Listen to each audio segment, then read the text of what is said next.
হরে কৃষ্ণ। সকলকে আমার বৈষ্ণবীয় প্রণাম।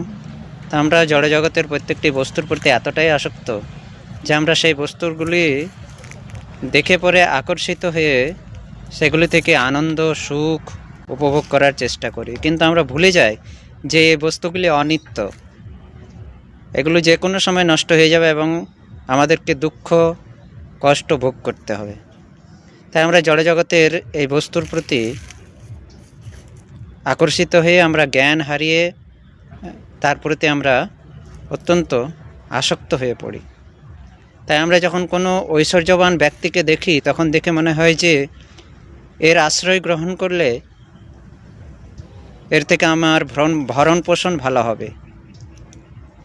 তেমনি যখন বীর্যবান বলবান ব্যক্তিকে দেখি তখন দেখে মনে হয় যে এর আশ্রয় গ্রহণ করলে আমাকে পূর্ণ সুরক্ষা প্রদান করতে পারবে। তেমনি কোনো সৌন্দর্যবান ব্যক্তিকে দেখে মনে হয় যে এর থেকে আমি অনেক আনন্দ পাবো, এর থেকে আমি অনেক সুখ পাবো। কিন্তু যখন আমরা প্রকৃত রূপে তাদের আশ্রয় গ্রহণ করি তখন যখন তাদের আশ্রয় গ্রহণ করি, তাদের সঙ্গ করি, তখন আমরা বুঝতে পারি যে আমার যে ধারণা ছিল, আমার যে পরিকল্পনা ছিল সেটি সম্পূর্ণ ভুল। তখন আমরা তাদের কাছ থেকে দুঃখ পাই, কষ্ট পাই এবং তখন বুঝতে পারি যে আমার পরিকল্পনা ভুল। তা আমাদের জ্ঞান থাকা উচিত, আমাদেরকে সজাগ থাকা উচিত, আমাদের এই জ্ঞান হওয়া উচিত যে জড়জগতের কোনো বস্তু থেকে কারো কাছ থেকে আমরা প্রকৃত সুখ আনন্দ লাভ করতে পারি না। কোনো বস্তুই আমাদেরকে প্রকৃত সুখ এবং আনন্দ প্রদান করতে পারে না পূর্ণরূপে এই জড়জগতের কোনো বস্তুই, কারণ এই জড়জগতের প্রত্যেকটি বস্তু হচ্ছে অপূর্ণ। তাই অপূর্ণ বস্তুর থেকে কখনোই পূর্ণ জিনিস আমরা লাভ করতে পারবো না। তো তাই আমাদের এই জ্ঞান হওয়া উচিত, এই চেতন হওয়া উচিত। তো এই জ্ঞান আমরা কোথা থেকে পাবো না, শ্রীমদ্ ভগবদ্গীতায় ভগবান শ্রীকৃষ্ণ এই জ্ঞান প্রদান করেছেন।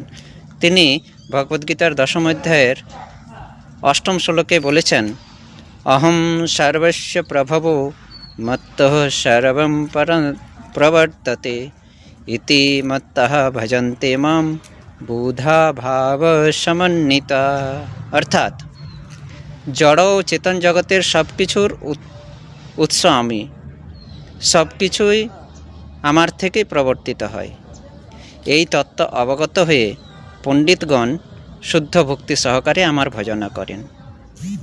ভগবদ্গীতাতে ভগবান শ্রীকৃষ্ণ স্পষ্ট বলেছেন, এই জড়জগতে আমরা যা কিছু দেখছি, জড় বস্তু হোক বা চেতন বস্তু হোক, প্রত্যেকটি বস্তুই আমার থেকে সৃষ্টি। তার সৃষ্টির কারণ আমি, উৎস আমি। তো সেই প্রত্যেকটি বস্তুর যিনি পরম নিয়ন্তা বা পরম উদ্ভূতকর্তা, তার যদি আমরা আশ্রয় গ্রহণ করি তাহলে আমাদের আর দুঃখ কষ্ট ভোগ করতে হবে না।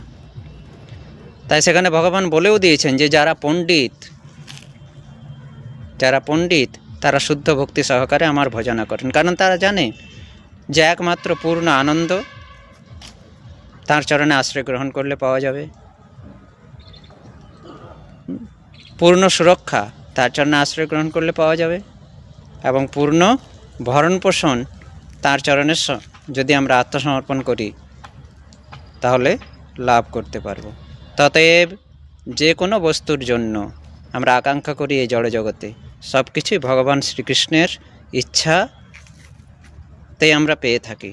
তাই আমাদের প্রত্যেকের উচিত ভগবদ্গীতার এই উপদেশ গ্রহণ করে ভগবান শ্রীকৃষ্ণের চরণে নিজেদেরকে সমর্পিত করা এবং ভগবান শ্রীকৃষ্ণের ভজনে নিয়োজিত করা। তাই সকলেই ভগবান শ্রীকৃষ্ণের দিব্য নাম জপ করুন এবং তার চরণে নিজেকে সমর্পিত করে তার ভজনায় নিমজ্জিত হন। হরে কৃষ্ণ।